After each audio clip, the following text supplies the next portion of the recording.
Bismillahirrahmanirrahim. Assalamualaikum warahmatullahi wabarakatuh. Apa kabar semuanya? Kembali lagi di channel Kobe TV.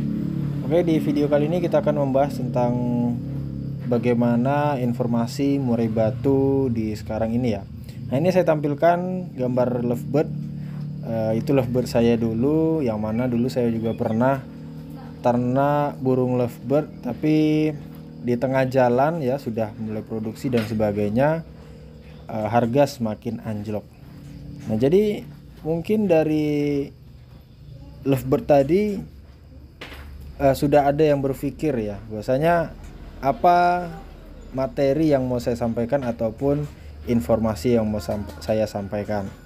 Nah, jadi sekarang ini masih banyak yang berpendapat bahwasanya murai batu bakal turun harganya dan harganya bakal kayak lovebird nantinya. Nah, di video ini akan kita bahas dan mungkin dari fakta-fakta yang kita ambil, apakah benar murai batu akan seharga lovebird nantinya? Jawabannya sebenarnya itu tidak bisa kita pastikan ya, cuma sudah bisa saja kita prediksi. Karena dari segi pakan, kemudian segi peminat itu bisa kelihatan ya untuk murai batu dan lovebird. Nah, jadi sekarang ini teman-teman bisa lihat di gantangan lovebird sudah sangat sepi ya. Bahkan kadang dibuka kelas los pun juga masih tidak tertarik pemain lovebird. Nah, di situ bisa kita lihat bahwasanya memang pasar lovebird sudah jatuh, malahan penontonnya atau pemainnya sepi ya. Nah, sebenarnya kunci dari harga burung itu mahal banyak faktor ya. Yang pertama bisa dari segi menghiburnya ya. Penghiburnya mungkin kalau kayak murai batu, kacer itu kan menarik ya, tidak monoton. Nah, kalau lovebird itu ya cuman ngekeknya aja ya, cuman kita paling senang lihat dia latahnya aja, itu aja gitu ya, nggak lebih dari itu. Dan juga tingkat kesulitan yang bisa kita lihat kalau ternak lovebird itu saya pernah, yang penting itu kuncinya pakannya lengkap aja gitu guys ya, dan kemudian kandangnya yang aman. Nah, itu udah bisa memadai gitu ya, itu udah bisa untuk ternak gitu.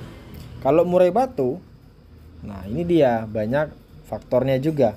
Kalau seperti lovebird itu digabungkan dia belum tentu mati ya, paling ya luka-luka dan sebagainya.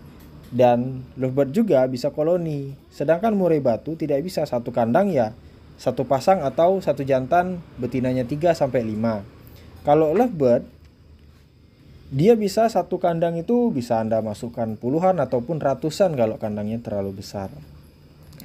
Nah, di sini kita bisa lihat bahwasanya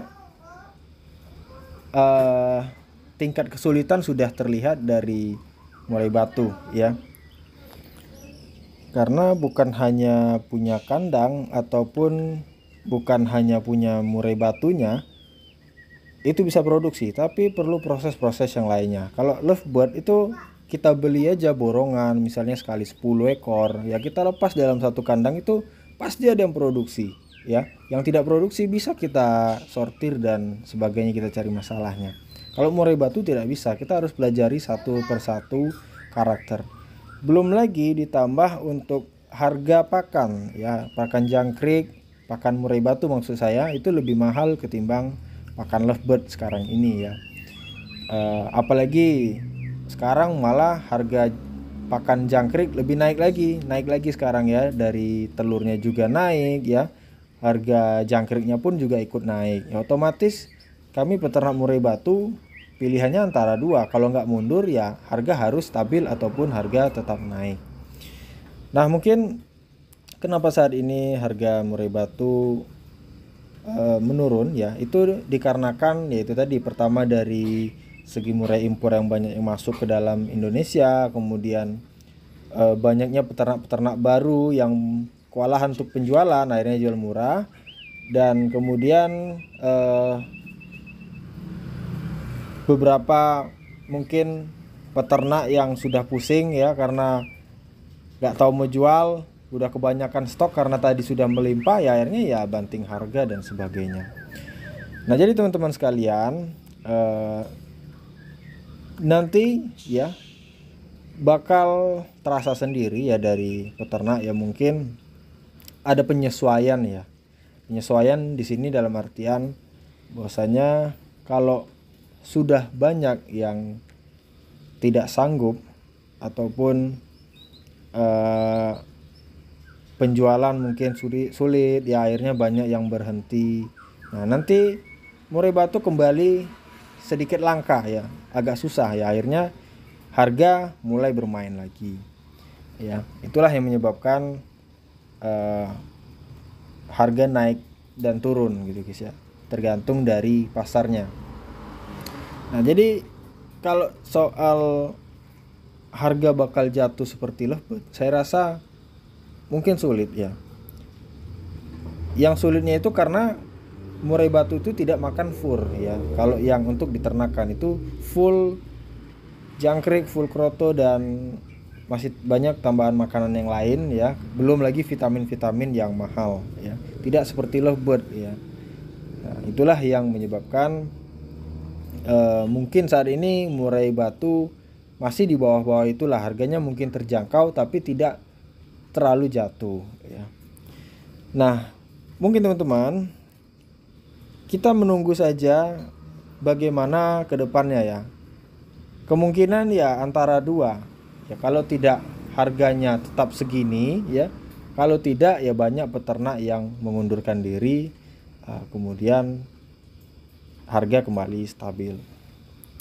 Nah, jadi teman-teman, untuk murai batu seharga lovebird di sini kita simpulkan bahwasanya saya rasa sulit ya, karena dari segi warna pun murai batu warna itu masih stabil juga harganya.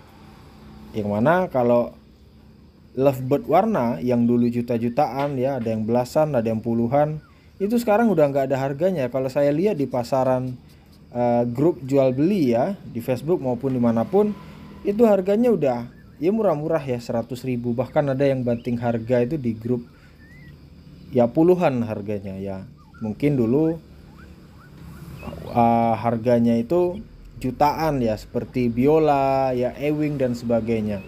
Nah sedangkan murai batu yang blorok itu masih stabil harganya, walaupun murai batu yang warna biasa itu harganya pada anjlok ya. Bahkan kemarin saya buat postingan sold atau laku murai batu betina harga 1,5 juta, itu pada heran, beneran ini lakunya 1,5. Nggak percaya. Nah ya memang gitulah guys ya, karena yang harga 1,5 itu dari split blorok dan juga indukannya juga sudah diakui lah gitu. Jadi orang tidak ragu lagi untuk membelinya ya.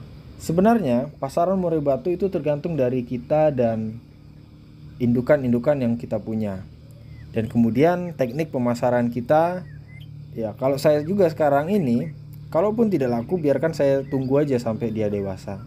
Kalaupun dia sudah dewasa ya, Anda tahu sendiri pasaran murai batu dewasa itu berapa ya. Kalau mungkin pasaran trotolan itu jatuh ya, karena dari segi rawatan, kemudian menunggunya juga lama ya, kemudian mungkin gampang mati ya. Itulah yang menyebabkan trotolan di obral murah-murah gitu ya, ketimbang yang pastol-pastolan ya. Apalagi pastol udah gacor, harganya udah ada tersendiri di daerah masing-masing mungkin.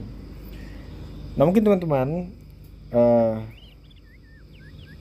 hal tersebut sudah saya cari dari berbagai sumber, entah itu dari internet, YouTube dan sebagainya, ataupun saya juga merasakan sendiri karena saya sendiri juga peternak murai batu. Saya rasakan kalau harganya jatuh lagi, turun lagi dari yang mungkin teman-teman lihat di grup, saya rasa saya akan angkat tangan juga gitu guys ya. Sekarang aja saya masih harganya stabil ya, kalau saya jual seharga yang di grup-grup jual beli, saya merasa tidak mendapatkan apa-apa. Saya hanya dapat capeknya aja, dan ya habis untuk dipakan saja ya, karena harga pakan juga di tempat saya ini lebih mahal karena kita juga jauh dari kota. Mungkin itu saja informasi saya hari ini, yang mudah-mudahan menjadi inspirasi dan menjadi suatu informasi bahwasanya ya seperti itulah faktanya di lapangan. Dan kalau hitung-hitungan kita ya tadi, hitungan-hitungan berdasarkan dari sumber yang didapat dan juga kemungkinan-kemungkinan yang bakal terjadi. Kalaupun terjadi, saya rasa banyak yang bakal gulung tikar ya. Kalaupun tidak terjadi ya alhamdulillah, dan mudah-mudahan harga kembali stabil. Oke, mungkin cukup sekian dulu video saya kali ini, mudah-mudahan bermanfaat. Terima kasih sudah menonton, dan saya akhiri. Assalamualaikum warahmatullahi wabarakatuh.